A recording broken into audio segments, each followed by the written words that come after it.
Hey, what's up, Food Foresters? Brad here from Asheville, North Carolina. Today I'm going to walk you through how to go from chestnut to chestnut tree, okay? And this is really just the first step where we're going to sprout the chestnuts. We're going to do it in this 5-gallon plastic bucket. You can get this from Lowe's for $5 for the bucket, a couple bucks for the lid. You're going to need a lid as well. A few other things you're going to need.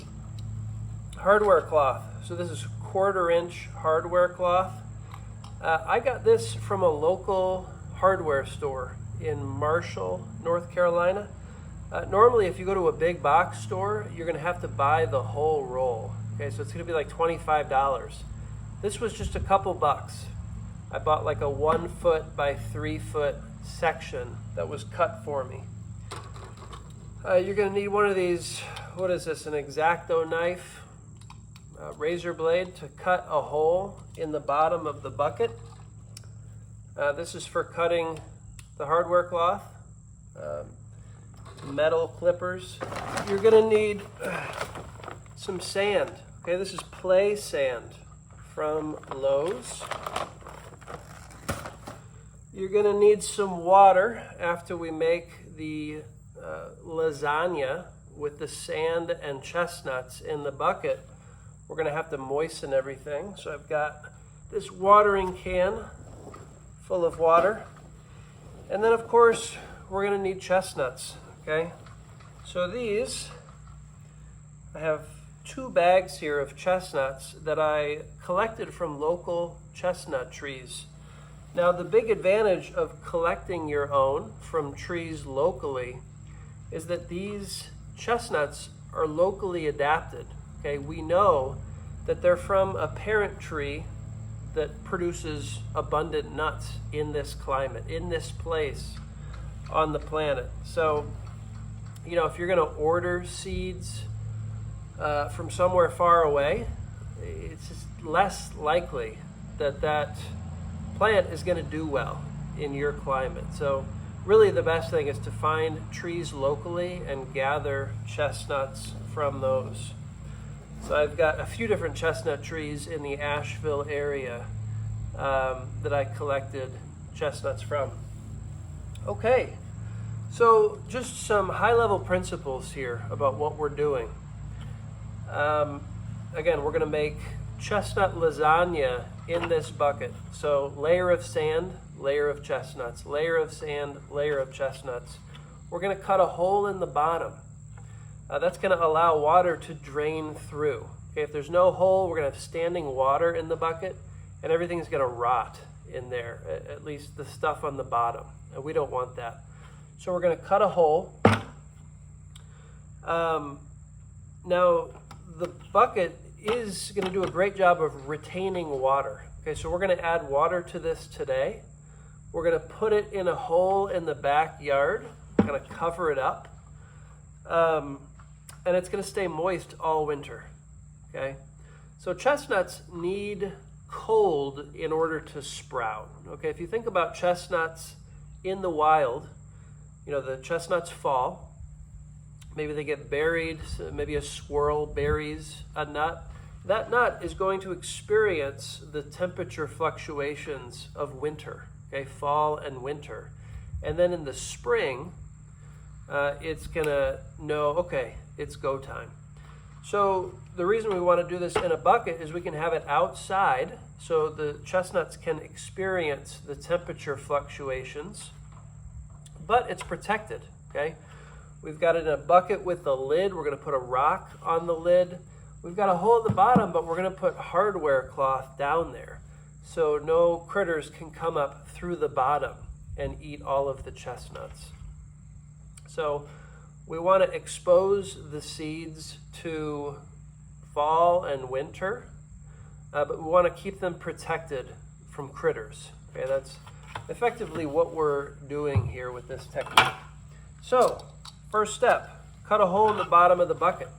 Okay, we don't want to cut out the entire bottom because then the hardware cloth has no rim to sit on. So I'm going to come in a couple inches from the edge. Let's see if I can do this. There's no... Look at that. I'm getting the hang of it already. And I'll show you guys what this hole looks like when I'm done. It's certainly not going to be a perfect hole, but that's okay. The chestnuts won't judge. All right, so that's the hole, all right? Gives us a little rim for the hardware cloth to sit on. So this next part is probably my least favorite, sizing the hardware cloth. Now there is a hack that I figured out. So we're just really gonna cut it to width. Okay, I'm gonna make one cut all the way down the hardware cloth, because cutting in rounds on hardware cloth isn't a lot of fun. So we're just going to do a straight line, and as I cut, I'm kind of pulling it out to bend the wire a little bit so I can get in there for my next cut. And that is a pain.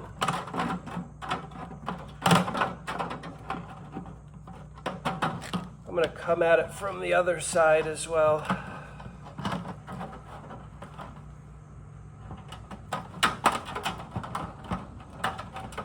But there's really just no great way to do this. It's just an awkward process. And the big key is try not to scrape your hand on the end of these kind of sharp bits.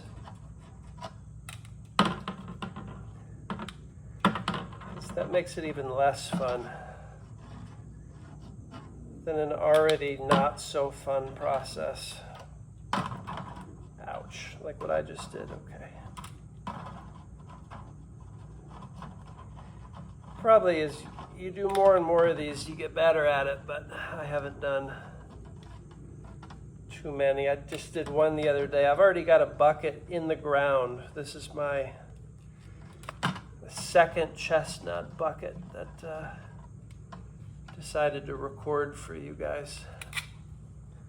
Okay, good enough. So like I said, this isn't going to fit very well in this bucket, but what I can do is I can fold it, okay? It's okay if we have some doubling up of the layers. That's not going to be a problem.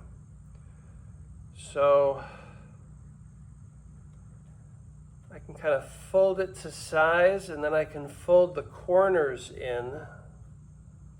Again, try not to pierce your flesh as you're doing that. So something like that.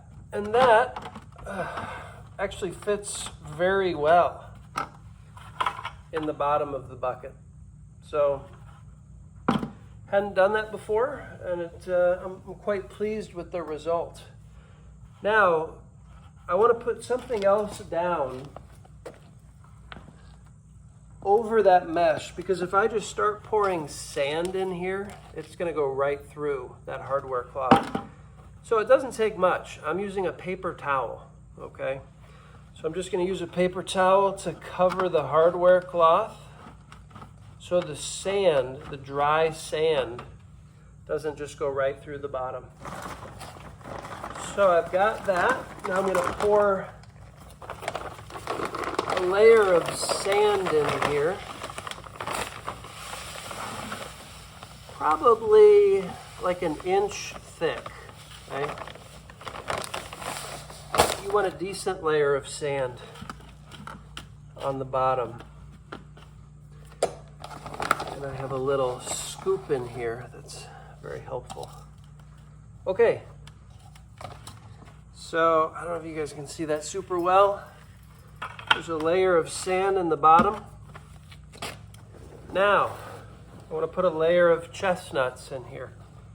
So I'm just going to grab a big handful, throw them in there. Just make sure it's one layer thick of chestnuts. You don't want them kind of piled up on top of each other. Once you got a layer of chestnuts in there, more sand. Maybe another inch of sand or so. Kind of flatten it out so it's covering all the chestnuts.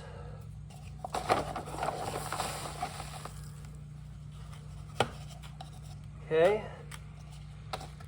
And then another layer of chestnuts. Making chestnut lasagna. Sounds delicious. All right, we've got a layer of chestnuts, more sand. Don't want that in there buried. Okay. Another layer of chestnuts. Ooh, that might have been too many. It's more than a layer thick. So I'm gonna pull some out. Save those for the next layer. All right, another layer. And this isn't an exact science, guys, so you don't need to be too precise. Okay. We're on like the fourth layer now. I'll bring in some from my other bag. And that's about right. I think we've got 4 or 5 layers here. I'm just going to grab this so you guys can see. There's what a layer of chestnuts looks like. Put you back. Okay, so I'm going to top it with the final layer of sand. We've got just about the right amount of sand in one bag for 2 of these buckets. Okay, so that's covered. Now, we're getting to the end here. I'm going to put this bucket over a drain so it can, if it's just sitting on a flat surface, the water may pool underneath and have a hard time kind of running out. I want the water from this bucket to go right through so it's all kind of evenly moist. So I'm going to pour this in here. Let it drain through.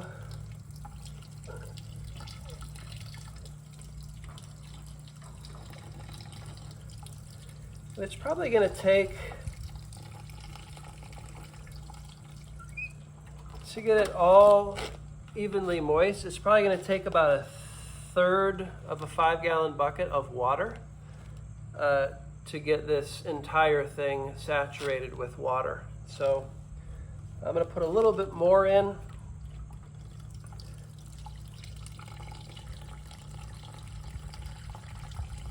And then it takes a little time for the water to flow through, I think, because the sand, it's a little dusty.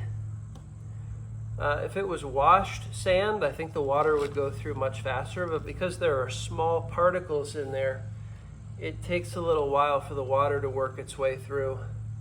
So I think what I'm going to do is I'm going to come back to this in 10 or 15 minutes and just make sure none of the chestnuts have risen to the surface. If they have, I'll need to kind of bury them a little bit. So there's a layer of sand on top and it's not chestnuts on the top.